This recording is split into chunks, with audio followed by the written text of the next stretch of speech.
Good evening, everybody. Welcome to the University of Washington and the Department of Urban Design and Planning. My name is Christopher Campbell. I'm chair of the department, and I'm delighted that so many of you could be here with us tonight. This is our quarterly lecture, part of our lecture series that we put on to benefit the community and all of our friends of planning. It's sponsored by the department's Professionals Council. And tonight, I'm very excited that we have just a wonderful speaker, Karen Parolek, who is founder and president of Opticos Design, one of the most interesting and innovative design firms in the country. She will be speaking to us on missing middle housing, thinking big and building small. I'm sure we're going to be inspired by what she has to share with us tonight, and certainly there can be no city more in need of her wisdom than Seattle. So it's very exciting to have her. Before we get started, I have a little bit of work that we need to do. First, I want to begin with a land acknowledgement. This is something that we do in our department. To acknowledge the people who are from the land that we work on. The University of Washington acknowledges the Coast Salish peoples of this land, the land which touches the shared waters of all tribes and bands within the Suquamish, Tulalip, and Muckleshoot nations. We acknowledge the people, past, present, and future, of the Duwamish tribe and other tribes on whose traditional lands we study and work. Before we get started, I also want to go over how to communicate during this event. At the end of the event, Karen will speak for 45 minutes or so, and at the end of that time, there'll be plenty of time for questions and answers. To do that, there is a function at the bottom of your screen, the chat function. We'd ask that you put your questions in the chat function, and then we will be able to see those and pass them on to Karen. There is also a raising hand function, and we don't want you to use that because we won't be able to monitor that. So just put your questions in the Q&A. Oh wait, did I get that wrong? I guess I got that wrong. Let me back up. Put the questions in the Q&A, not in the chat. We got to find somebody who is better at this than me. So put the questions in the Q&A function. Do not put them in the chat function because we won't be monitoring the chat function. If you like a question that has been placed in the Q&A section, you can upvote it by clicking on the thumbs up icon next to the question. This is all written out in front of both me and you, and yet I still got it wrong. So I apologize for that. But I'm not going to speak any longer because we have better people for you to listen to than me. So I'm going to turn this over now to Jay Hill, who is the chair of the Professionals Council, and he's going to introduce the council and talk a little bit about one of our funds. Thank you, Jay. Thank you, Christopher. So I am the current chair of the Professionals Council. We represent about 50 professionals from multiple disciplines in the planning realm around the Puget Sound and across Washington. We even have a member in Idaho now. We mentor students. We help with enrichment activities such as resume clinics, portfolio advice, business connections and networking throughout the region, and creating lifelong connections with students to help them enter the profession and give them a leg up versus their peers from universities that don't have a program like us. So one of our primary activities that we undertake is what we call the Equity Fund. It is a scholarship program to recruit and support underrepresented students from diverse backgrounds. We are trying to improve the diversity of our profession, and we're doing that by bringing the best and brightest here to University of Washington, to the UDP program to pursue their master's degrees. We've been very fortunate that this is now an endowed fund. And we continue to ask people for their generosity to grow the fund such that we can continue to recruit these students. So there's been a link posted in the chat. Anything that you can or choose to donate to the fund goes towards supporting these students. and we appreciate your generosity so far and into the future. Thank you very much. So I'm going to hand this off to Steve Butler now to carry on the rest of the program. Thank you, Steve. Thanks, Jay. My name's Steve Butler. During the day, I work at MRSC as a planning and policy manager, but also serve in a volunteer capacity as chair of the Professionals Council Planning Lecture Series Committee. So with that said, before I introduce Karen, and I'm really happy to do that, I first want to thank Marty Curry, who is a member of our committee. Marty took the lead in organizing tonight's lecture, so we all owe her a lot of kudos and thanks. Okay, so now on to Karen. Karen Parolek is a co-founder and president at Opticos Design, which is a consulting firm that's really a national leader in a lot of areas, but including urban design and walkable communities. Karen's really a planning innovator, and her efforts really have kind of helped to communities and other organizations around the country and really around the world to rethink and redesign zoning codes that have helped emphasize the importance of creating more walkable, sustainable places and communities. Karen is also recognized as an international expert in form-based codes and zoning reform. I think we'll hear a little bit about at least the zoning reform part this evening, and is of course a champion of the missing middle housing concept. One of the many things she's done is she's an author back on form-based codes of a book called Form-Based Codes, a guide for planners, urban designers, municipalities, and developers. Karen received a bachelor's of architecture from the University of Notre Dame. And when not consulting, I didn't think consultants ever had any time when they weren't consulting, but she volunteers her time in several capacities, including being the newly elected, as of I think earlier this week, chair of the Transportation Commission in her hometown of Berkeley, California.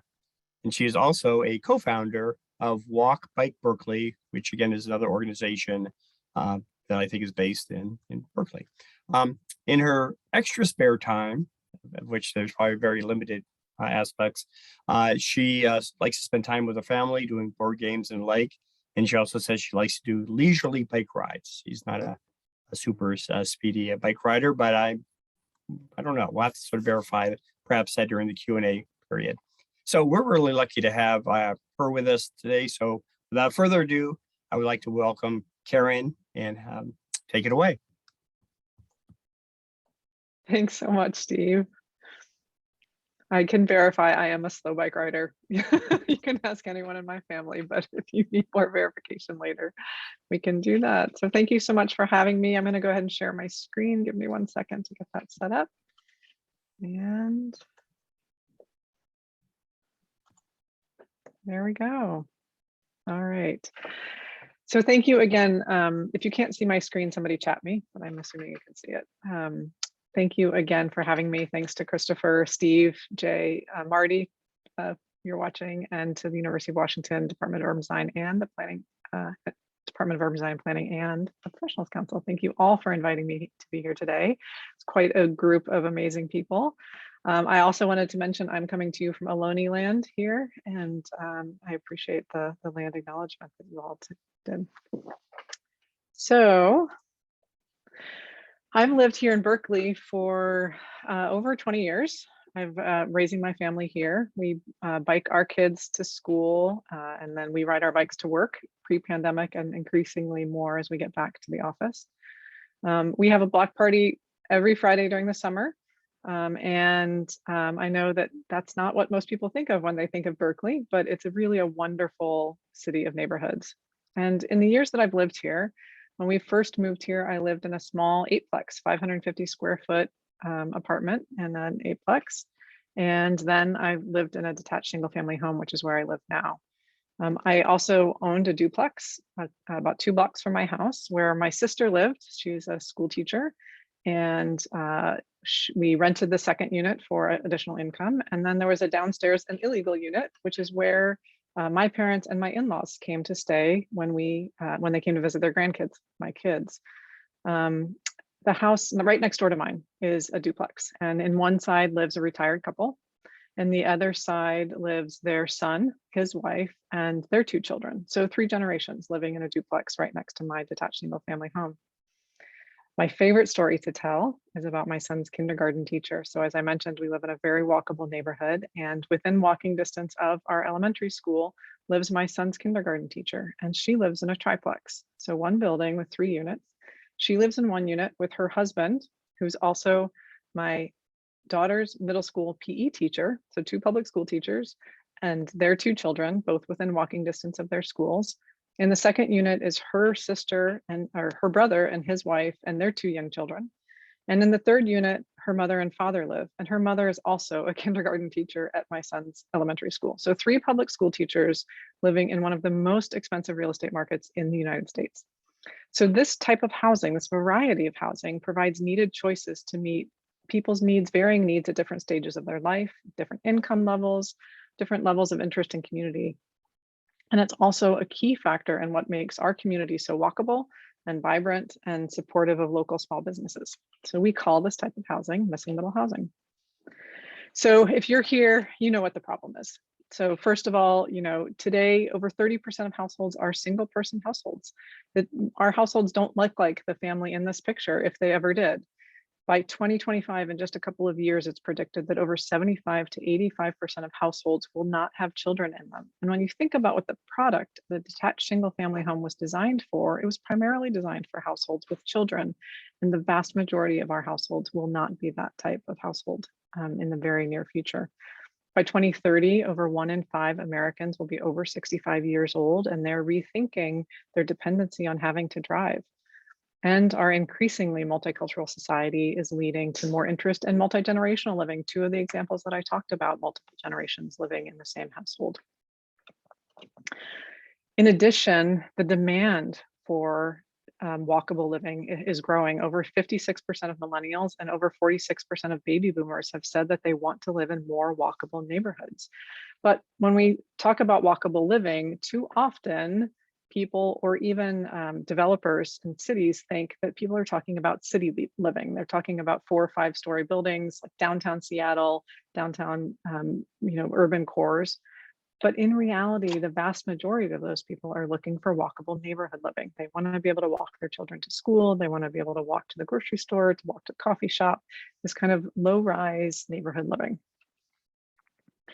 And as you know, the affordable housing crisis is growing. The statistics from 2017, they were similar in 2019, and were likely worse due to the pandemic. I know, and the housing cost burden is even higher for renters in Seattle. I read that 44% of renters and 25% of owners were housing cost burdened, and that was back in 2016.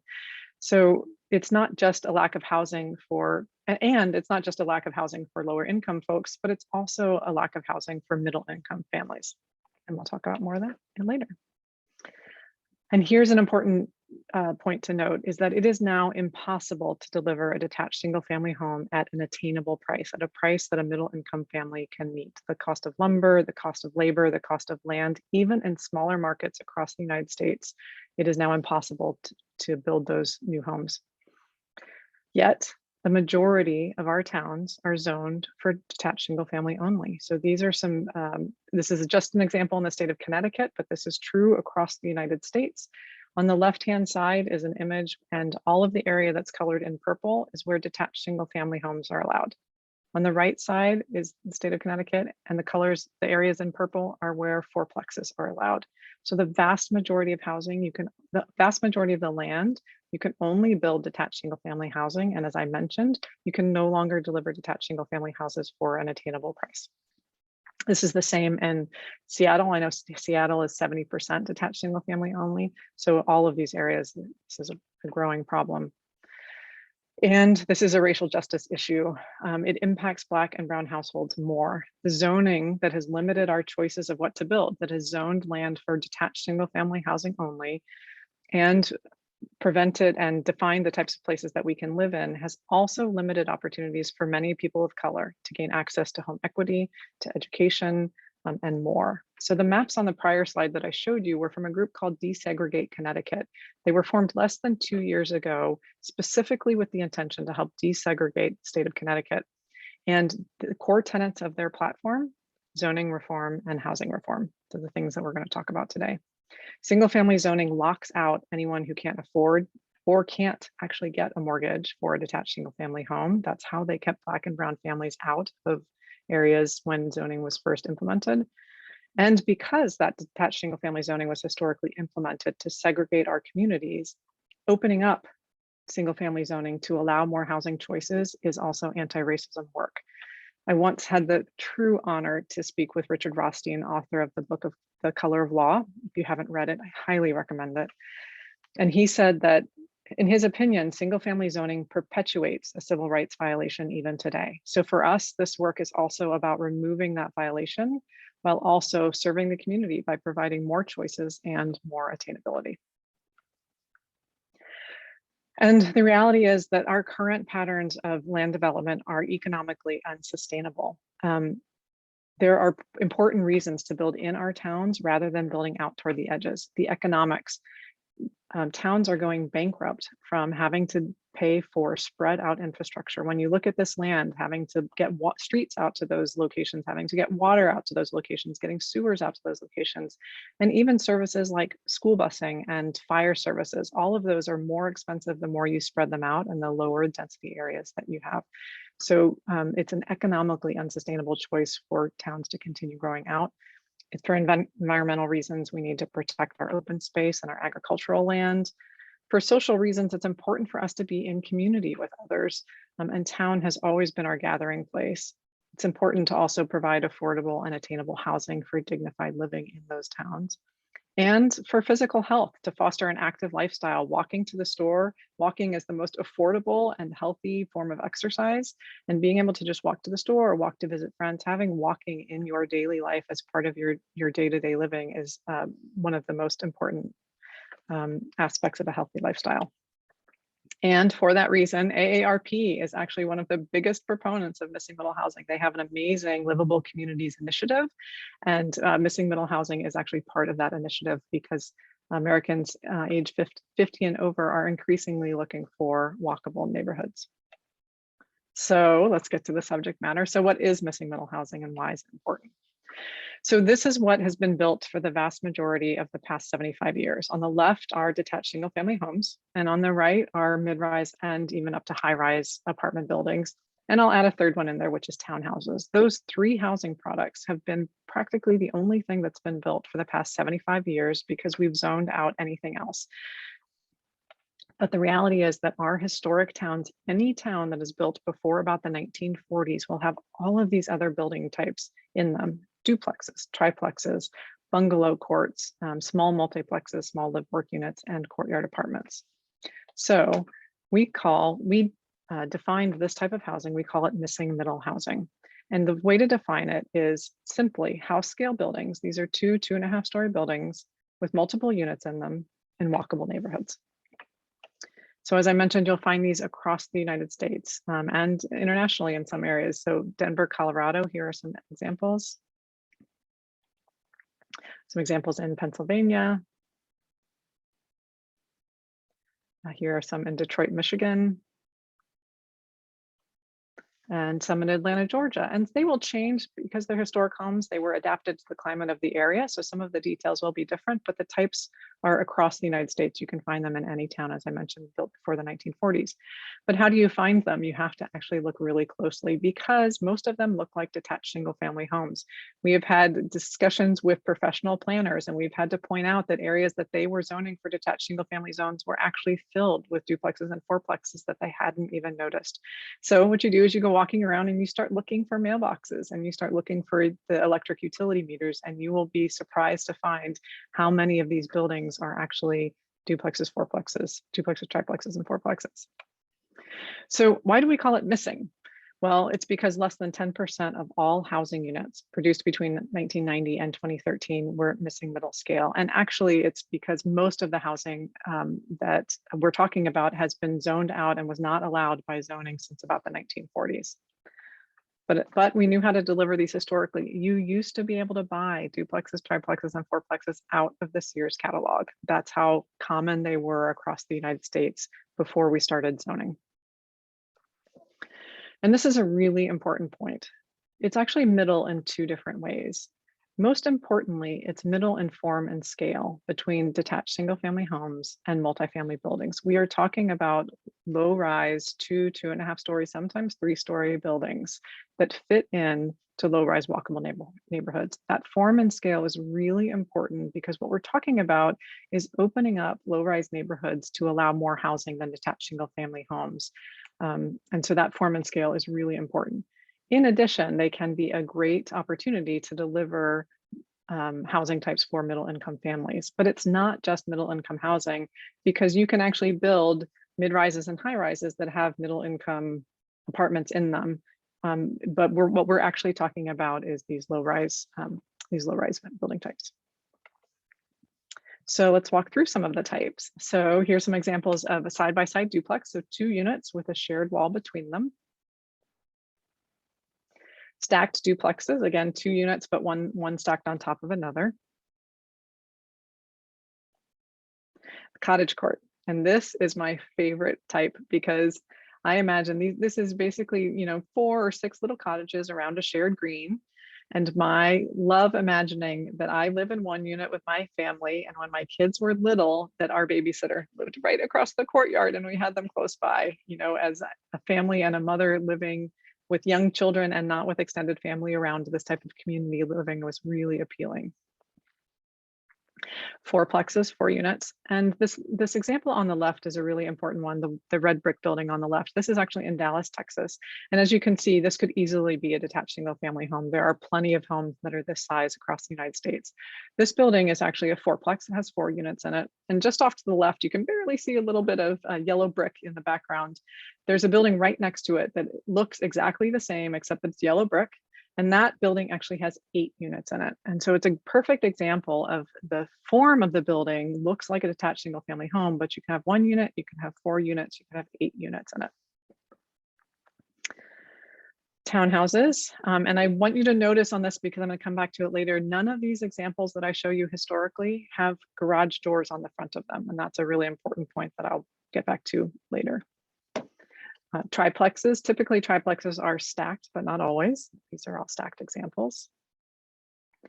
Live-work units. Live-work units are typically you have 1 owner in them, but the ground floor space is a flex space so that it can be used for either residential space or it can be used for a small commercial space. Multiplexes, so this is usually 6, 8, sometimes 10 units in a building. Courtyard apartments, similar to multiplexes, but arranged around a courtyard. And it's really important what I was saying about form and scale before. These housing types have an intended form. We are not just talking about number of units. So we're talking about rebuilding these form buildings, these duplexes and 4plexes that were built historically. The design might be updated a little bit, but the form of the building and how it relates to the lot and how it relates to the neighborhood is a really important part of it, and something that becomes important when we start talking about zoning for these types. And many of the problems that we're seeing, and why I will mention it later, is that when communities start to open up their zoning to all missing middle housing, they get into problems because they're not actually clear about the intended form. And I'll show some examples of those later. So what are the important characteristics of missing middle housing? Number 1, these are located in livable communities in a walkable context. Linda Pruitt from the Cottage Company often says the first thing her potential buyers ask is, what can I walk to? Gen Z, millennials, and baby boomers are all looking for this type of living. And smart cities are prioritizing it because it's important for people's mental and physical health. It's important for environmental stewardship, and it's important for the economic benefits, which I mentioned earlier. And this type of housing is really important to provide more people living within walking distance to support local amenities like local small businesses and transit. And so essentially it's doing the math. In order for those small businesses and for things like transit to be viable, you have to have enough people within walking distance, and you can't get enough people within walking distance with only detached single family homes. We have to have more housing, more people living. And so these building types help support walkability and local small businesses. Next, they're compatible with single family homes, which I mentioned. So again, the idea is that it looks like a house. And then this is an example. This one here is a triplex, which averages densities of 16 dwelling units to acre. And that will vary depending on the size of the unit. So what's really important about this, and again, I'll get to it when we talk about zoning, is that the width of the building, the depth of the building, and the height of the building matter. The form of the building matters, and you need to pay attention to that when you're regulating for it. The site planning details matter too. This is not what we are talking about. This is a typical apartment building, and this is not creating good community. It's not facing the street. It doesn't have a frontage with a front door facing the street. The building is basically kind of off a private driveway. And so the layout is really driven by the parking. So the details like this will matter when you get to zoning for them. They're small, and because they're small, they need to be well-designed units. We learned a lot of this also from the tiny house movement. The smaller you are, the more careful you have to be with the design. Many of the units are below 1,000 square feet, so you just pay attention to how you're designing those spaces so they can be really wonderful livable spaces. You're providing fewer off-street parking spaces. This goes with the math of the walkable context and getting enough people within walking distance. If you're forcing people to provide parking, you are then spreading that housing back out, and it becomes more difficult again to get enough people within walking distance. Also, because you are in a walkable context, the parking is much less important because people have other mobility choices. And it's supporting a strong sense of community. We find this is important for buyers and renters. They're looking for more community, and this is something that they really appreciate. This is simple construction and affordability by design. So I want to talk about the attainability and affordability a little bit. When people talk about affordable housing, they often talk about a barbell. Some people talk about this as the price of housing as a supply and demand issue, and we need more supply. Yes, that's true. Other people say we're never going to get out of this just by market rate solutions. We need to subsidize housing. Yes, that's true too, particularly with the cost of construction these days. But if you look at the form of what's being built for both subsidized housing on the top left, and for market rate housing on the top right, the buildings look exactly the same. These are 4, 5, 6-story mid-rise buildings that look exactly the same. What we're talking about is an added solution to add to that toolbox, which fits more nicely into the low-rise neighborhoods, the single-family neighborhoods.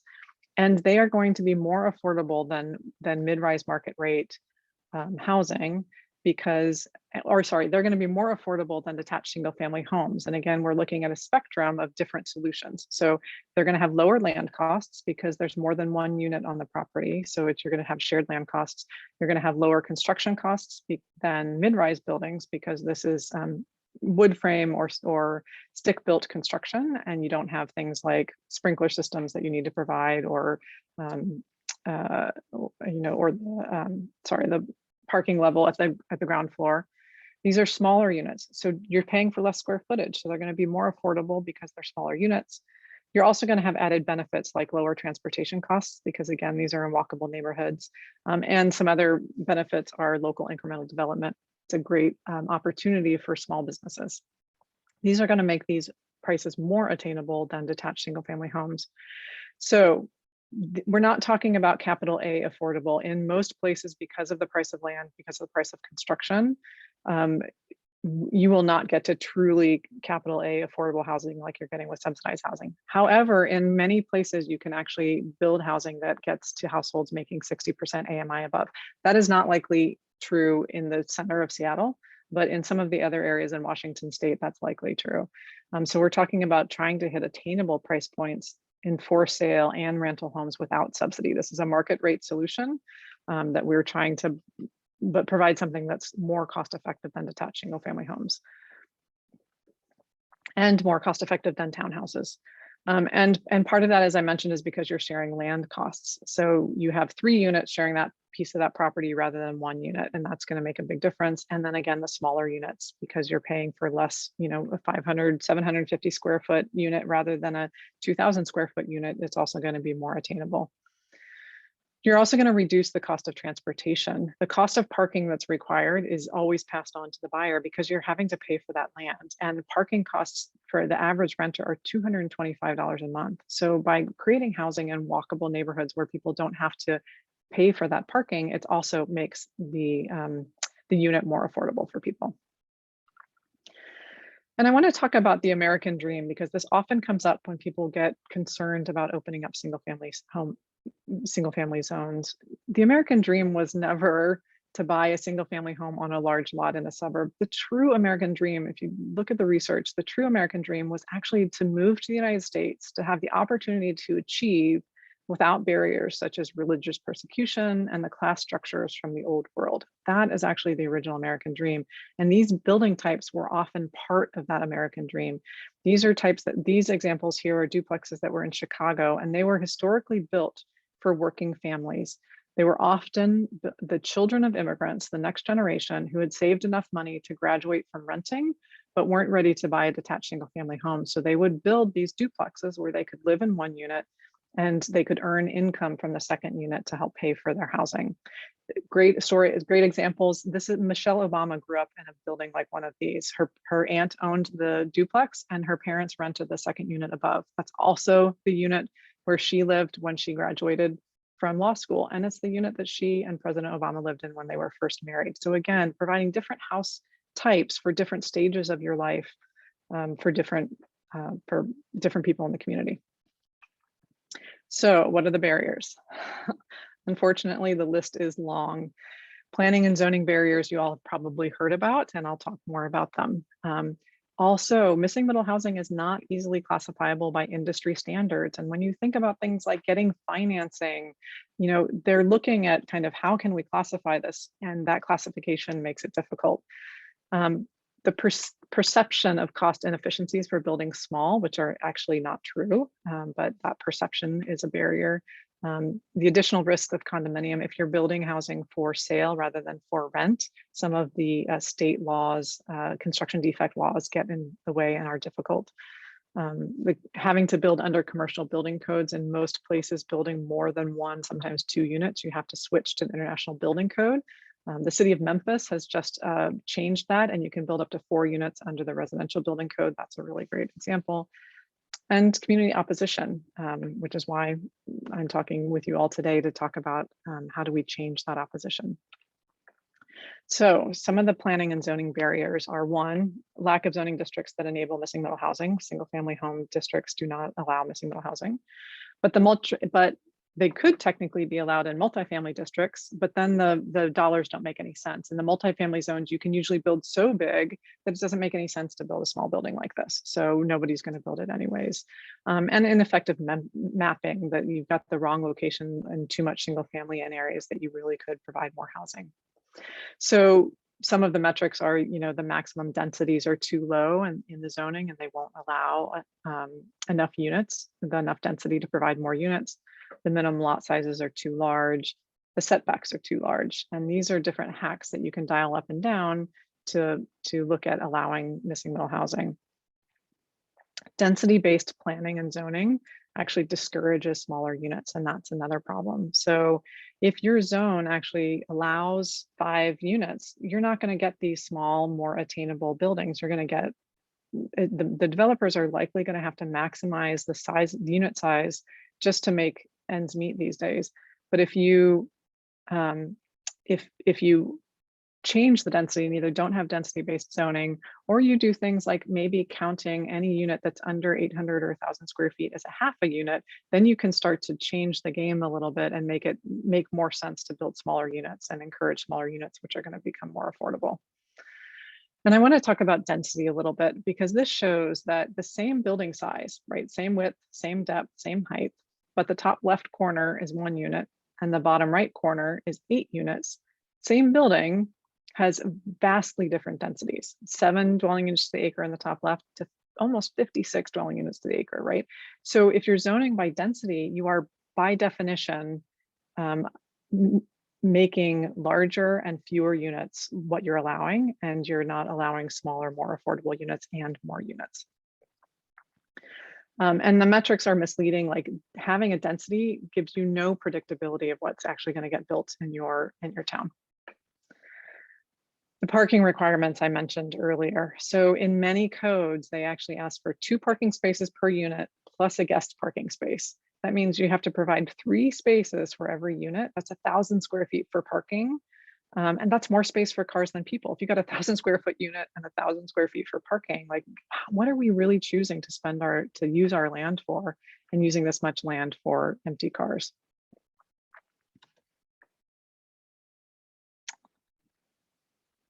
All right. And this is another example of how the parking changes what you can get built. So the top row is, sorry, it's a little small for me. The top row shows a fourplex with no parking at the top left, and then one space per unit, but it's alley loaded in the middle, and one space per unit that you have to access from the front. And by definition, every time you change those parking regulations, you increase the size of the lot that is necessary, and you decrease the density. So again, the same size building is 54 dwelling units per acre if you don't have to provide any parking, and goes down to 25 dwelling units per acre if you do have to provide parking. So the parking really is not an efficient use of the land and doesn't help provide as much housing. The impact fees are really important. So this is a project that we designed in Healdsburg here in California. And the project started with the developer coming to us and wanted units that were 750 square foot or less. And that was the original design. But then it turns out that the town was charging $60,000 per unit for impact fees. And that alone made it so that these smaller units were infeasible. And the final design, they ended up having to provide units that were 1,500 to 2,000 square foot. And that is just a shame. And the last barrier I'm going to talk about right now is community opposition, which you all are probably aware of, but it's really important to talk about these. And one of the reasons we came up with the term missing middle housing is to get away from triggering terms like density, upzoning, multifamily, because all of those words put a picture in people's head of what they think of. When you say density, they think Manhattan. When you say, multifamily, they think a 5-story mid-rise apartment building. And so changing the language so that we can provide different pictures and start to talk about and personalize the stories, like talking about my son's elementary school teacher who lives in this housing, or the grandmother that lives next door to us. And my husband, Dan, talks about his grandmother that grew up in a duplex. So those stories are really important because these building types are part of the history of our country. So let me give you some good news and share with how some communities are moving the needle. I know in the state of Washington and in the Puget Sound region, you all have been doing a lot of work, which is really incredible. And you all are really toward the forefront of the work that's being done across the country. So I congratulate you all on that, but I know there's a lot more to do. So first of all, effectively introducing the idea of missing middle housing. So I've given you some language that you can use when you're talking about it. Going out on a missing middle walking tour is this is one of the most impactful ways that we've been able to spread the word across the country, is going out on these tours, finding the historic areas in town. They're inevitably areas of town that people love, and show them that you could have this in your neighborhood. Documenting existing examples, that's another way to do it if you can't get out and do walking tours, or if you want to share it more broadly. The city of Louisville actually did an entire study confronting racism in their city planning and zoning history, and they talk about the history of it. So they're educating and sharing with people. And then we were honored to help with the moving forward piece of this, and did a diagnosis of their land development code and what they needed to change in order to bring in missing middle housing. Take a look at, then you start to do the technical work. Take a look at where to apply missing middle in your town. Where is it viable? Where does it make sense? So some of the examples are small individual lot infill. So most of these walkable neighborhoods, the pre-1940s neighborhoods already have these types in them. It's a really easy way, and doing infill on those lots. Secondary corridors, corridors that don't have a full stretch of commercial. The commercial demand isn't there, and especially now that's changed so much with the pandemic, those corridors can be a great place to have infill lots along the corridor with missing middle housing. Transitioning from higher intensity corridors. I apologize, this picture is a little bit hard to see, but in the background, the white building and then the yellow building. The white building is fronting a high transit, high intensity corridor. And then right behind the yellow buildings, that what looks like a road there isn't actually an alley. So this whole picture is actually only 1 block deep, but in the foreground are some missing middle housing types. And so using these types as a transition so that you can actually get community approval for some of those mid-rise mid-rise buildings along your corridors, and use mixed middle housing as a transition into some of the lower rise types. You can do the exact same thing with old mall sites and gray field sites that you're redeveloping, where you want to use that land to get more housing built and more intense housing built, but you can use missing middle housing as a great transition between those sites into some of the lower rise neighborhoods. And of course, opening up single family zones. They look and feel just like a single family home, so they fit right in. So recommended changes that we recommend. I'm going to start with some targeted zoning fixes, zoning hacks. These are things that you can look at and usually do right away, and kind of the first step. So increasing the maximum allowed density, the diagrams I showed you, that's super important. We recommend usually adjusting the maximum allowed heights from 2 to 2.5 stories, but really you don't need more than 2.5 stories. And that can provide a lot of opportunities. Reducing minimum lot size requirements. That's really important because minimum lot sizes in most communities are way too large for 2 and 4 units. But we do recommend replacing that with minimum lot width because we do want to make sure that the form of the building that's getting built isn't overscaled for the neighborhood. So we recommend usually 45 to 60 feet as a maximum building width. Reducing the open space requirement. You don't necessarily need or want to get rid of the open space requirement, but reducing it to allow some of the deeper 4plexes and 8plexes on the lot with still allowing a small yard in the back. Of course, removing parking requirements and mapping these zones more broadly. So it's a place you can start. Then you can get in deeper and actually identify some of you can actually look at your zoning, whether those barriers are in place and if there are other barriers. So here's an example of some of the maps that we do looking at the areas that make sense.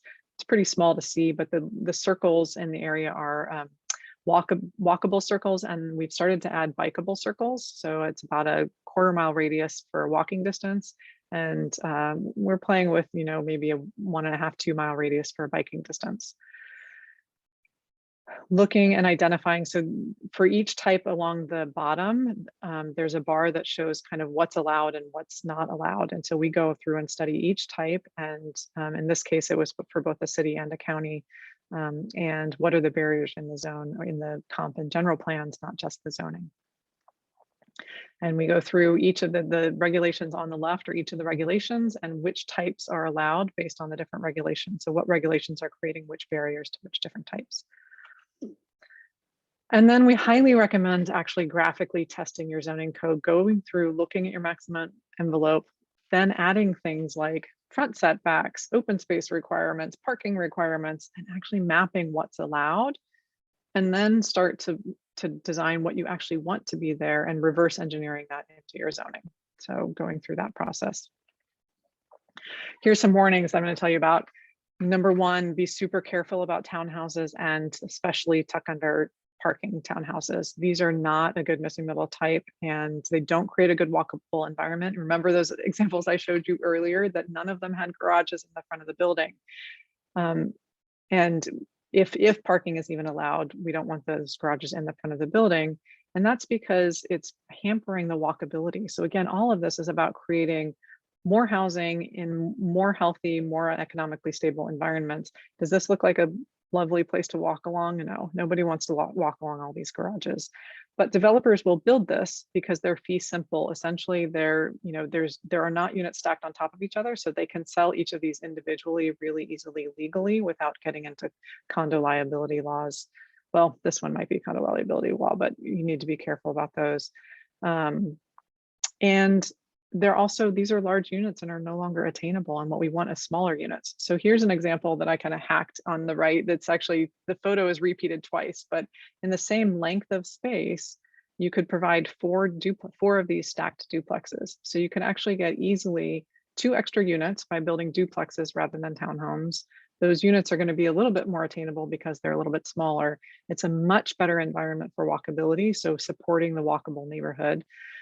And if you actually allowed a full third story, this is a case where you might consider it. The units on the left have 3 full stories. If you go to the full third story, you could actually make each of these buildings triplexes, in which case you could actually double the number of units. And so being really careful about how you zone to encourage what's happening on the right and to discourage what's happening on the left. This is another example of how you can change your zoning. The same number of units on the left is a 6 townhouses, on the right is actually a 6plex. And so which would you rather have in your neighborhood? And you want to pick, we obviously recommend the one on the right, and you can zone for that, but you have to be really careful about your zoning in order to get this. And the unit on the right, I'll show you a little bit later, but this building in the neighborhood is actually the most affordable units in the neighborhood in the sixplex because of the size of the units. So another thing you want to be careful of are these slot homes. These are essentially blocks of, probably 4 townhouses that have been turned on their side. And this has a similar problem with attainability. These are not any more affordable than detached single family homes. They're certainly not attainable. It's even worse for walkability. These are in no way being good neighbors to the neighborhood, and don't face the public realm or the street. We don't have any open space, any real open space on the lot besides this really dark, narrow walkway. And imagine what happens, when the lot to the left of this does the exact same thing, and the lot to the right, and the lot to the back of this. And those units past, the unit behind the first one, the second and third and fourth units in, those are going to become awful units to live in. They're not going to have any light. They're going to have very little air, and they're really going to become really undesirable places to live very quickly. So you want to be really careful with your zoning on this. Which is why we recommend not just hacking your codes, but actually using form-based codes to regulate your zones whenever possible. And that's because the reality is that conventional zoning is a process in the negative. Conventional zoning has unpredictable regulations like setbacks. You have to put the building at least 10 feet back, but it can go any further back that you want. So you have no idea where it's going to be built. Density, super unpredictable regulation. FAR, floor area ratio, all of those are very unpredictable regulations. So developers spend time, energy, and money, and they propose an idea that meets that zoning. Then the community reviews it and pushes back and says, no, we don't like that, because it wasn't predictable, and what they designed they don't like. And so there's this endless cycle of negative, we don't like it. So the developer spends a lot of time, they get frustrated and drives up the cost of the housing. And then back and forth, the community pushes back, and it's this endless cycle. And the community has to stay on constant watch for what's being proposed. With form-based codes, we flip that process, and it starts with the community process and creating a detailed community vision and getting into the details. Some of those examples that I just showed you, putting examples of the types of housing you want. And then you write prescriptive regulations. They're not guidelines, they're actually zoning regulations that requires those sorts of things. So an example is, rather than having just a minimum setback, we actually have a maximum setback. So the building cannot be it has to be at least 5 feet back, and it can't be any more than 7 feet back. So the community knows where the building's going to be on the lot. We have things like maximum width, another one that I talked about. So the building can't be any bigger than what the community has approved. And that means that the community knows approximately what's going to be built. There's predictability to it. And so then they don't have to be on constant watch, and they can do all of their work up front as a community, and then they can let it go. And developers love this also, because then they can get a by right approval process, because the community has already reviewed the regulations, and then the developers can go in, and as long as they adhere to those regulations, there's no more need for review, which is really great for affordability reasons. It lowers the process of it. It gets the housing built a lot more quickly. It's more transparent, which also having by right regulations is really important for racial justice and transparency of laws. And the way it does this is by actually embedding the allowed types in the new zone. So this is an example of one of the codes that we've written, and you can see that the list of building types, we actually regulate by building type, because each building type has specific regulations, like the type of lot, the size of lot that you might want something built on, the width of the building. They're nuances, but they're important to get that predictability that the community is looking for. So some other ideas, the state of Michigan has the MI Place initiative, and they're actually using money to prioritize state investment in housing, and they are using economic development. So the towns that do the things that the state has designed, like missing middle housing, get more state investment in it, and this enables local jurisdictions to really have an active role. In Beaufort County, South Carolina, we actually designed a shared code template. Zoning code change is hard, as you all know, and it takes a lot of time. And so we've been looking for ways to speed up that process and to get some efficiencies in it. So we helped design a template that the county and the city of Beaufort and the town of Point Royal, we did a template for all 3 areas you can see here, which is shared framework, and then each one adapted it to their jurisdiction. We've now taken that and we're doing that for all of Marin County here in the Bay Area. So all of the county and all of the cities in it, except for one city in it, have all come together, and we're building a toolkit for them, which is a pack of zones, toolkit of zones that they can use. And then each town will then pull the zones that are most relevant to their area, and then map it to their area and adjust as needed. So we're finding ways to get this done more quickly and more efficiently. So how are developers responding? What's actually getting built? So here's some examples for you. This is a project that Union Street Architecture and Community Design did in Rhode Island, these cottages. And you can see they're small cottages arranged on a green, as I mentioned, where I'd love to have my babysitter living across from us. And it's a really great use of a corner lot in this instance, and providing 15 units on a little less than an acre. This is a town that we helped design outside of Omaha. It's called Bungalows on the Lake. The entire town is missing middle housing. There are no detached single family homes in the area at all.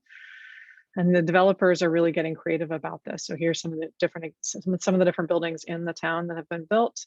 And the idea is that it's based on there's these beautiful historic mansion neighborhoods in Omaha. It's where Warren Buffett lives. And so they're all designed to look like these larger mansion homes, but inside the homes have multiple units in it. So this one has 7 units, for example, in it. And it's providing a wide variety of price points. And so it's really delivering mixed income living, which is one of the things the developer was really interested in doing. So the townhouse on the left is the most expensive thing, most expensive housing in the neighborhood. And some of the doctors that live in the neighborhood that no longer want to care for a house, that may move with their jobs, they don't want to deal with buying, they're living and renting in these townhouses. And the unit on the right, which is in a building I showed you earlier, is actually the most affordable unit in the neighborhood. And it's renting for about 1/3 of the price of the townhouse. And one of the residents of one of these units was saying she was really excited because it's at the price level that she could afford to live in. This is the first neighborhood she's ever lived in that she wasn't trying to escape, that wasn't filled with all low-income renters, which were all neighbors and friends of hers. But she was looking for a neighborhood that had mixed income, mixed demographic, and this was the first opportunity she had to live in a place like that. This was another developer who came to us looking to find a solution to attainable housing. So in this case, they came to us and they could not sell anything they couldn't build anything that they could sell for at the time under $200,000, but they knew there was a market for people that could afford less than that, but still wanted to buy. So we created these types along a pedestrian walkway in the middle of the block. And they were able to deliver these for $186,000. So the most affordable product that was for sale in the entire market. And the amazing thing about this is that it got a price point for buyers that couldn't afford the higher prices. So it enabled more buyers to get into the market, which is super important. But in addition, the price per square foot was the second highest price per square foot of any product in the entire region. So it was a win for the developers too. So this was a really great example of developers finding a creative solution. And as I mentioned earlier, really high quality living because the units are smaller, so they paid attention to the details. And then this is a project that we're designing in Tempe, Arizona. And this is a really visionary developer called Cul-de-sac, and they're designing a car-free community. And so the whole community, all of the buildings, you can see up in the top left, are missing middle housing. They're all 4 to 6 plexes, but they're all designed and arranged around these shared courtyards. And so it's community living, car-free living. It's right across from a light rail station. And what's really interesting is the two buildings on the left were the original product, the original project that was designed for the site before our clients bought the property. It had 696 dwelling units, but over 1,300 parking spaces. And by taking all of the parking off of the site, they were able to get almost the same number of units, not quite the same, 636, but almost the same number of units in a much smaller building form. And this is possible because they didn't provide parking. And in addition, it was tens of millions of dollars in cost savings because of the loss of parking, that they didn't have to build the parking on that, $28 million in parking costs that they're avoiding. Affordable housing developers are also looking to adapt this model. This is a former school site here just south of the Bay Area, and they are looking to use different missing middle housing types to develop the school site. And in addition, they are using a for sale component. The buildings in yellow are actually for sale, some attached and some detached single family. So some duplexes essentially and fourplexes that are for sale.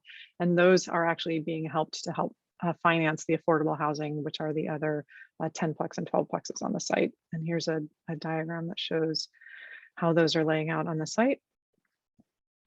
And the last example I'll show you before I start wrapping up is a project that we are actually designing for Marcus and Mark Rudd of Rudd Development here in Seattle, or there in Seattle where you all are. It's a 3/4 of an acre site, and they're looking to build 23 homes. All of the buildings except for one are 3-unit buildings. One of them is a 2-unit building. And they range in size from 525 square feet to 1,400, a little over 1,400 square feet. Most of them, 10 units are 1,375 square feet, and 8 units are between 800 and 950 square foot. So a wide variety of unit sizes, which is going to provide more variety of affordability. And this is in the zone of the residential small lot zone. So that zoning is allowing them to be able to do this. So those changes that you all have made are really helpful in this. And I wanted to mention this because one of the concerns I heard is that some people are concerned about everything, if we change the zoning, everything's going to turn into a duplex, and how can we encourage more and smaller units? And one of the things we wanted to share about this was the regulation that you don't count the ADU as part of the density was a big part of what made this possible. So those sorts of regulations that you all are working on are super important to making these work. So before we get to Q&A, I'm going to wrap up a little bit. And I just wanted to mention 2 last points on this. We really have to focus on building a new industry. This is not just about zoning changes. The zoning changes have to happen. They're super important, but there's more beyond that. We have to change the zoning and enable missing middle housing in the zoning. We have to remove other barriers like impact fees. Looking at the construction defects law is a super important one. Looking at whether the IBC or IRC, the International Residential Code or International Building Code, apply to small buildings. Creating a process. The developers that are going to develop this are small scale developers. Imagine mom and pop developers, or small, like the old house flipping community. That's the scale developers. Just like your town, might have very large businesses, but then they have a counter for their business license that's for the small businesses. So they have a separate counter for small businesses to figure out how to get their business license, to figure out what they need to do to open their small business. We need to be doing the same thing for small developers. So maybe there's a separate counter at your planning counter for small developers that are trying to learn how to do this, where we can support them and help create an environment where this is possible. Thinking about ideas like that. Fixing the financing is super important, getting financing for developers to be able and builders to be able to build this type of housing. Recruiting, and then we have to build this industry. So recruiting new small business owners. This is a really, BIPOC people have been left out of the opportunity to build wealth through real estate historically in our country. And this is an opportunity for them to actually start. This could be a great opportunity for them to actually get in the real estate game essentially and have the opportunity to have small businesses and build wealth through real estate development. And then providing the training. So we don't need to, it's not just recruiting new small developers, but also training them in groups like the Incremental Development Alliance work to train small developers and help them understand how to make it work. So we really have to look at all of those fronts on building this industry. And the last point that I wanted to make was that this is really, it's not just about making it happen now. It has taken us 75 to 100 years to get here, to build this, to create this problem that we've created. So missing middle housing is it's an important tool, and it's a piece of the puzzle to solve the housing crisis, but it's not a silver bullet, and it's going to take time to dig out of this hole that we've dug. So our planning and zoning policies have constrained the supply of houses and the housing options for such a long time, and the rest of the surrounding industry was built around that. So we have to rebuild the industry, as I mentioned before, but we also have to set up the rules for the future to allow better things to happen. So we're still going to need to build more supply through mid-rise and high-rise buildings to help get at the demand, but we can also open up the possibility for these other smaller buildings to get built and to contribute to the supply and to contribute to the problem, or contribute solutions to the problem. All of the different attributes can make missing middle housing more attainable than other new construction projects. So we want to create ways to create more supply through this. And then thinking about things like, it may not be possible for a developer to buy a piece of property and build a new fourplex yet. The math might not make sense, but it could be possible for a current owner to add an ADU or to add a second story to their house to create a second unit and an ADU, those sorts of things. So current owners have lower land costs, so it might be more feasible for them.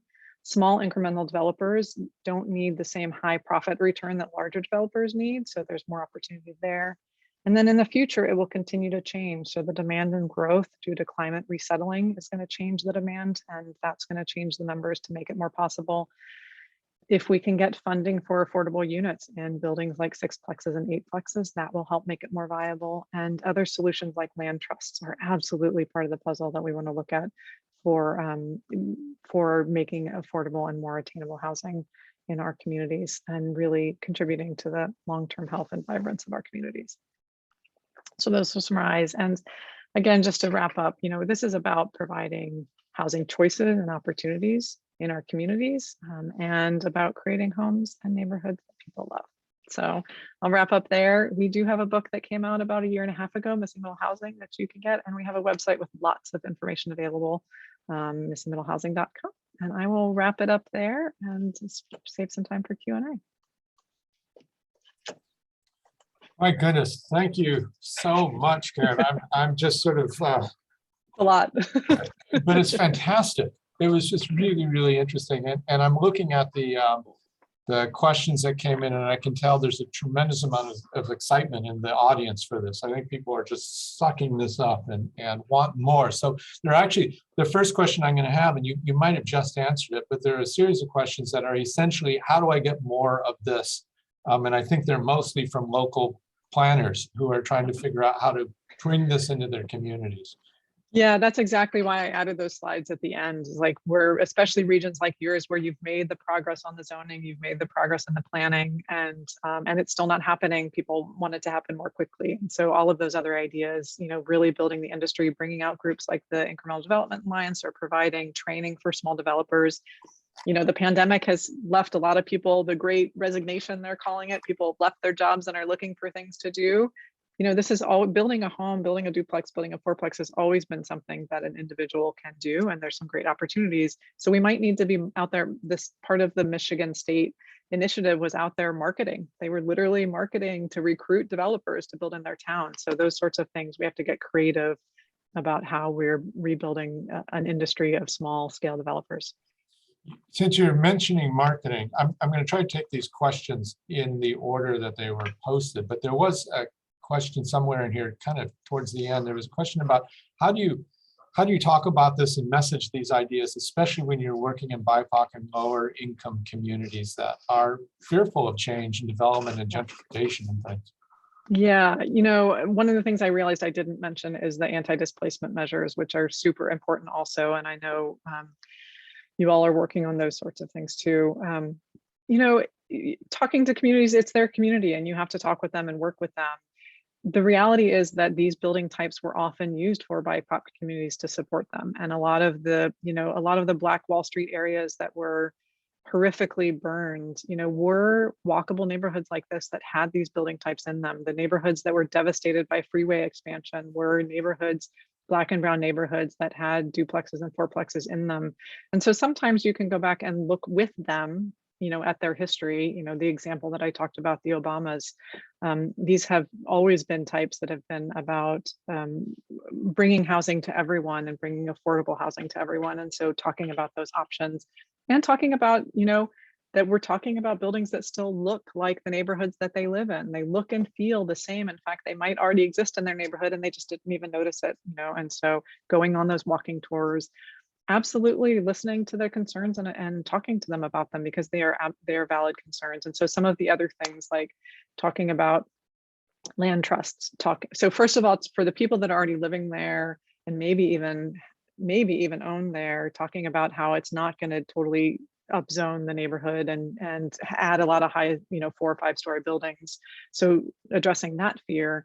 but then also addressing the fear of displacement and the fear of rising prices for people who are renting and are not owners. And so looking at how are these things actually going to support the neighborhood? How are they going to help bring more people to support more small businesses or support the small businesses that are already there and might be struggling? I think talking about bringing more housing in and then doing things like displacement measures and land trusts and other mitigation measures like that. So it's you have to address it across a lot of different areas. But it's super important to talk about and address. Okay, all right. There are too many questions. We're not going to get to them all. So I'm going to apologize to the audience already. I'm going to go through these fairly quickly and try to bundle when I can. I thought you'd be able to upvote, but apparently you can't upvote. So I'm just going to do the best I can. I have another question here that was asked pretty earlier, talking about different places that you can build this. There's a question about how does this work in smaller towns? I think we often think about this in larger urban areas, but what about the small towns where the prices are going up as well? Yeah, it's the same. And in fact, right now, the math actually works better in smaller towns, we're finding, than in the big cities. So, here in the Bay Area, some of the areas we're finding even 4plexes don't pencil out anymore. You actually have to go up to 6plexes and 8plexes because the price of property, the land costs are so high.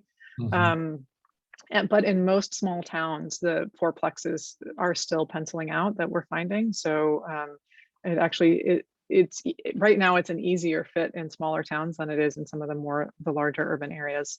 So yeah, it absolutely, and that's part of the reason I talked about the variety of things, because there are a lot of small towns that are looking at these. This problem has stretched into every small town in America, and so the small towns are looking at the same problems that the larger cities have been facing for quite a while. So it absolutely works in small towns and often works more quickly and more easily there. Okay, all right, good.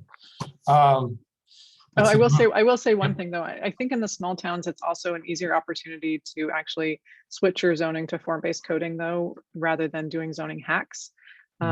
Because in a small town, it doesn't take as much politics can be strong anywhere you go, but you think about trying to change the zoning in the city of Seattle versus trying to change the zoning in some of the smaller towns.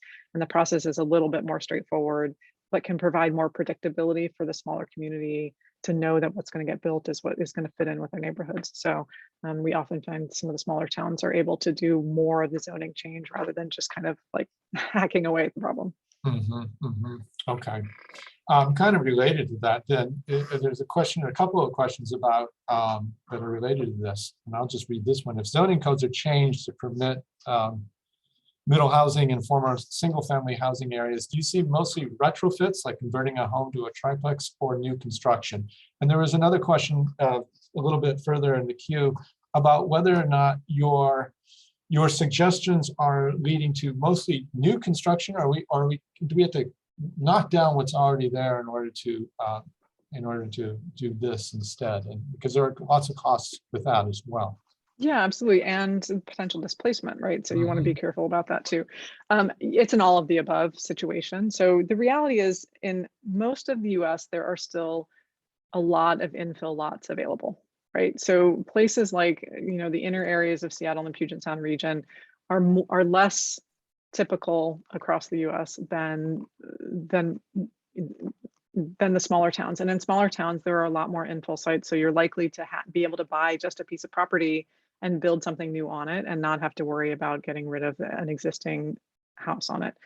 However, our whole history of planning, the history of cities from, 3,000 years ago, our cities change over time, and they bring more people in and they get taller over time. And so that involves kind of tearing down and rebuilding. I think the average building is expected to last 30 years. It's horrible from a sustainability standpoint, but that kind of turnover is expected. I think the housing prices and land costs right now in a lot of areas are actually going to prevent a lot of teardowns, because the buildings, by the time you buy the building and the land, it's so expensive that you can't afford to also then tear it down and start from scratch. So and dealing with displacement, that's not always something you want. So I think we're going to have a whole mixed bag, and everyone that we talk to is approaching it from different standpoints. So In neighborhoods where people are scraping a small single family home and building a huge single family zone home on it, right? They could build a fourplex. You know, there are fewer communities where that's possible anymore, but where that happens, then that's a possibility. It's more likely to pencil out if it's the current owner doing it, because again, they paid for the land 10, 20 years ago, right? In which case it's also less of a displacement issue unless it's a for rental property. I love, I'll give a shout out to Alfred Twu. If you don't follow him on Twitter, he's a Berkeley in here, and he does some beautiful illustrations and talks about housing. And he's done some great illustrations showing how you can add more housing to existing housing without having to scrape the original house in order to preserve that. Because in many cases, I know here in the Bay Area, and probably the case there too, these older single family homes are some of the most affordable housing stock left.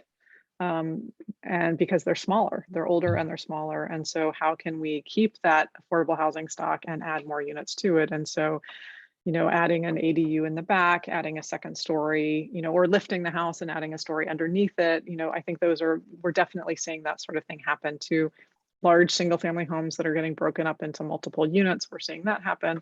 So I don't think there's going to be a single answer. You know, in different regions, it might lean toward one or lean toward the other, depending on the combination of land costs and displacement issues and trying to prevent those. But I think they're all feasible. You just have to get creative with it, right? Like if you are trying, you know, I often talk about there are many older Black homeowners in our neighborhood and in some of the neighborhoods in Oakland that still own their small single-story detached single-family home, right?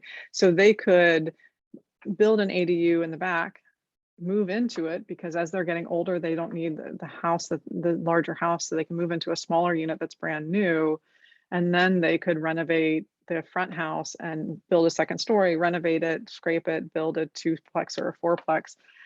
The problem is they're not likely to be able to do that without help. And this is where another like consulting industry could come in, kind of like the consulting industry that came in and helped provide ADUs and put ADUs in the back of the lots, could start doing things like this. But you have to build trust. You know, that's where I think it's going to be important that it's Black and brown consultants that are doing that work, that working in those communities, because there's a lot of trust involved when you're dealing with somebody's home. So I think there's a lot of opportunities, but it is requiring people to get creative and be thoughtful and be caring of the people in the homes and in the neighborhoods. I'm trying to read through these questions as I'm totally absorbed with what you're saying. So it's making it a little bit difficult, but you did actually answer some questions, I think, regarding ADUs and other detached kinds of housing. I think there was a little bit of question about if missing middle housing included that, if it was separate, if there's pros and cons to those different kinds of approaches. Yeah, I can talk a little bit about that while you're looking through the questions. I mean, typically we don't we'll put the ADUs in our diagram because they're another building type. We don't include them in what we call missing middle housing because, again, we're talking about the form of the building, and what we want are, you know, buildings that look like housing, that look like single family homes that are essentially at the front of the lot with still some open space at the back of the lot, a front door facing, at least one front door facing the street, right? It's as much about the role of the building in the community and building community, right? Like, you know, I am very strongly believe that any individual building has a primary responsibility to create the public space, right? It is part of the walls creating the public space, right? And so how the building fronts the public space, how the front door faces the public space. So those are all really important to consider and to regulate for, so that you avoid those slot townhouses that we talked about and buildings that face sideways on the lot. And so we are talking about trying to regulate these types of buildings, the duplexes and the fourplexes that are facing the street, that are really kind of creating the public realm. The ADUs are excellent, but they're typically back of lot type of things. They're things that you can then add on to the property as a secondary. And typically, you know, when we think about creating neighborhoods, we're typically are thinking about taller buildings facing the street and smaller buildings at the back of the lot, because it's still shared space kind of semi-shared space in the backyards of people. And so our preference is always going to be to have the 2.5, 3-story building in the front of the lot and a 1 to 2-story ADU or carriage house at the back of the lot. I start to get concerned when I see that flipped, and I've seen some diagrams where it's like, people talk about a single family home, 1-story single family home at the front of the lot and a 2-story duplex at the back of the lot. And where I get worried is not when it happens once, it's when it happens for the entire block. And you start to imagine what the neighborhood is how the neighborhood is gonna operate with all these 2-story buildings in the middle of the lot and, all of these 1-story buildings along the front of the lot. It's possible. And again, I am at this point, the housing crisis is so bad that like we have to allow some things to happen and try some things out. But I do caution people to just think about like what happens if, as that extrapolates, and what do you want to allow to happen? And so I'm kind of just thoughtful about those sorts of things. Okay.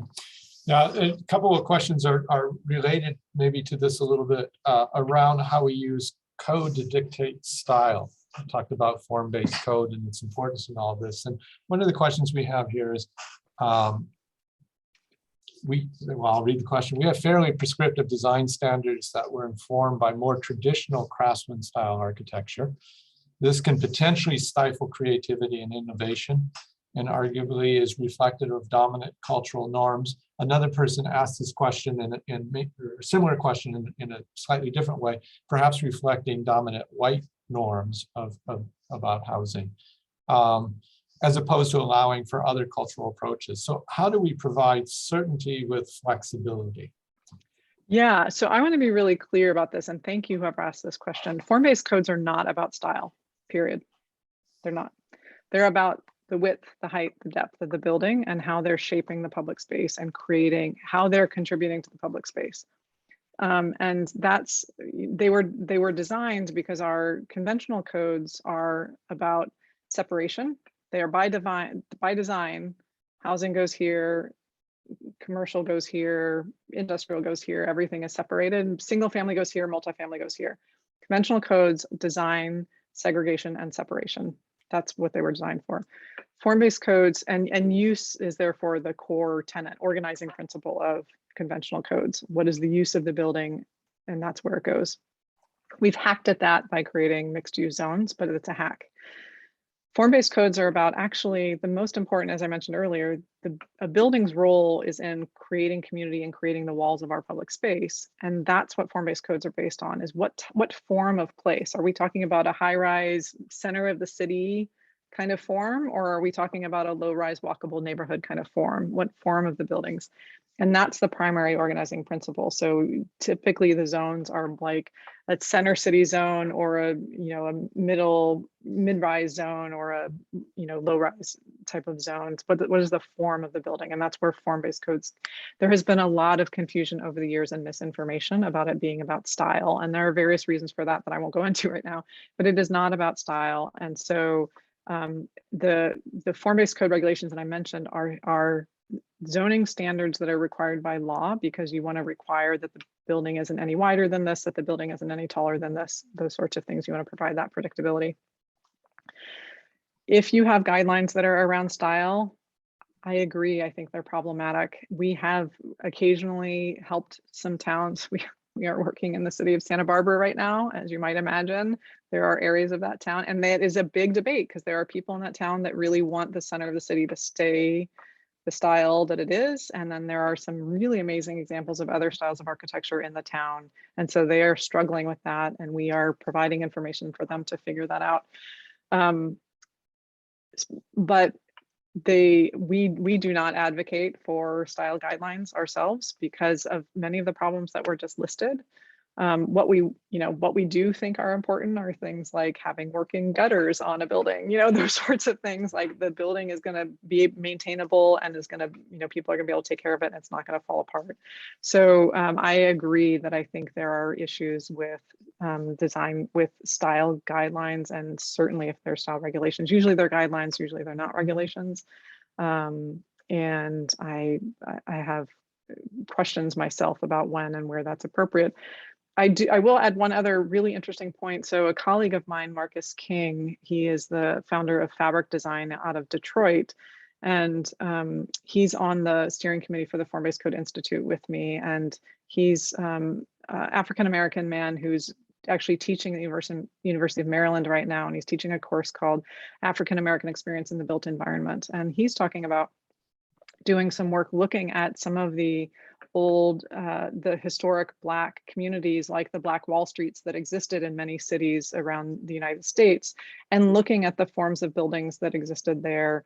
And, you know, there again, I don't know how much style will come into play with that, but I think there's some really interesting academic research to be done around, you know, what type of styles were from colonists and that were adopted because the colonists, you know, the colonizers brought them with them, and what other styles were adopted because of the local climate, because of the local materials, because what was available here, you know, because here in the US, we did a lot more wood-based construction, you know, in Europe, they were stone-based construction. So I think there's some really juicy questions in there, and I super appreciate the question and the chance to talk about it. Okay, good. We have a few minutes left, so I'm going to keep going. We have a couple of questions that are related, believe it or not, parking, which is everybody's favorite topic. One question, well, kind of coming from different directions. One question is, do owners actually not need parking? And another, coming at it from the other direction, is are these developments without parking, are they viable from a development point of view? Yeah, so just like we're talking about housing choices, I think, you know, we haven't provided more than 3 types of building choices for the past 75 years. We have not been providing people transportation choices. Right now in most of the country, you have to have a car to get around, and it has our planning has tied people to a car. That includes tying people to the cost of the car, tying people to having to pay for land to park the car. We are not independent of our cars, and so part of this work is providing people the choice to not have to live with the car. It's not saying you can't have a car. It's just saying, let's provide some people some choices where they don't have to have that expense, where they don't have to drive places, where they can do other things. So what I can say, the cul-de-sac project in Tempe, Arizona that we're designing, the car-free community, has a waiting list of 3,000 people. So people are moving from all over the United States, and they're from all over the United States are moving there because there are people that are looking to live a car-free lifestyle, and they have very few choices in the United States for a place where they can live that car-free lifestyle. So there are absolutely people that are interested in living. There are also a lot of people that just could do with less. I have a family of 4, including my daughter who's 18. We've only ever had 1 car. We use that car mostly for getting out of town on the weekends or going to the beach. When we're in town, we ride the local bus, we ride our bikes, we walk. We rarely use our car, and we don't even use it for the typical like going to the grocery store, because we have a grocery store within a 5-minute walk, and we just go to the grocery store every day or 2, or my husband takes the wagon to the grocery store on Saturdays, right? So there are a lot of people and a lot of ways to live without cars when you can walk places instead. So we walked and picked up our Christmas tree this year and put the Christmas tree in the bike trailer and brought it back. You know, it's really fun. We have a great time doing it. It's a lot healthier. I'm not forcing this on anyone, but there aren't many places that I can live this lifestyle in the United States. And the places that you can do that tend to be the most expensive places to live in the United States because there are so few of them. So again, the supply and demand issue is making those places really expensive. And I know for a fact, Seattle is one of those places. It's one of the reasons that prices are so expensive is because people are looking for that lifestyle. And yeah, I saw somebody say my daughter who's 19 hasn't gotten her driver's license either. She never needed it. And so again, we're not forcing this on anyone. There are plenty of places to live in the United States if you want to, or you need to drive. But we need to provide more choices for people who want to make other choices in their lives. Okay. All right. What should my last question here be? There are a lot of other little technical questions here. Maybe I'm not going to ask all of them. I think I'm going to end because we only have 2 minutes left.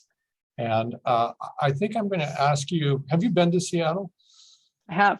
It's been a few years, but I've been, yeah. All right. I'm curious if you can remember what you saw in Seattle, which has been developing tremendously over the last few years. And I'm not sure we are meeting your standards. In fact, I feel pretty confident we are not. But I'm wondering if you were to give the city of Seattle some, the key advice that we need to be doing right now, what should we be focusing on at this moment? That's a big hard question. one, I guess. Yeah, exactly. I mean, this,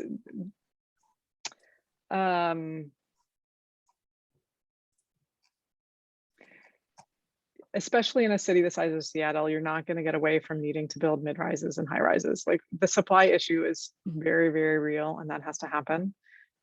But so much of our land is zoned for single family, and opening up, as I kind of wrapped up my presentation, like opening up the possibility for people to be able to build smaller, to build for small developers. And I think really thinking about that industry, I think that's a piece that a lot of people, as I mentioned, have looked at the zoning, and they've looked at some of the other barriers, and then they open up the doors and there's nobody ready to build it because it hasn't been done. There aren't examples. So learning how to do it feels a little risky. I think I mentioned the Red father and son team because they're really, I think, getting creative and trying something new, and it takes a lot of creative people like that. So I think starting to think about building that industry and marketing and talking about the opportunities, the business opportunities involved in actually, and it's doing well by doing good. You're providing housing in your community, attainable housing in your community. So I think that's the next step that we need to start thinking about. It is essentially recruiting developers and training them and teaching them how to do this stuff. I think that's actually a wonderful way to end this evening, and so perfect for Seattle, that likes to pride itself in its community-based planning, its neighborhood-based planning, and we are updating our plans. And it's not just Seattle, it's the surrounding cities as well. And what I'm hearing you say, I mean, one of the things that's exciting to me is you're almost suggesting a democratization, if I could use the word, of the development process. So it's not just big developers coming in who have the resources to suck up land and put up their model of house, but we get more people involved in this process and thinking more creatively about it, and building for neighborhoods and communities, right. Not for profit alone. Right. So I think that's wonderful, and I think it fits the city, I think, well, that idea. We are at 7:31. I think this was meant to go to 7:30, and people are beginning to drop off, but I want to thank you, Karen. This was an absolutely fantastic talk. Everybody wants your slides. They all want the recording. They're all going to go out and buy your book. You should put your book thing in the chat so we can all go. Oh, that's a good idea. Yeah, drop it in there. And clearly we need to hire your firm to sort of come up and help us with this work. So that's not what this whole thing is about, but that's an outcome perhaps. I want to, so thank you for coming tonight. Thank you, all of our guests. I want to remind you that we have another lecture scheduled for May 5th, 6 o'clock. It will also be online.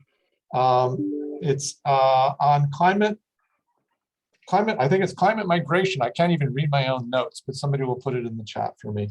And Carlos Martin will be joining us for that conversation along with a panel. And I'm sure that's also going to be wonderful, and it's all going to fit together and help us think about better futures with people we care about. So Karen, thank you very, very much for being with us tonight. Everybody who's still here, thank you for sticking with us. It's been a lovely evening.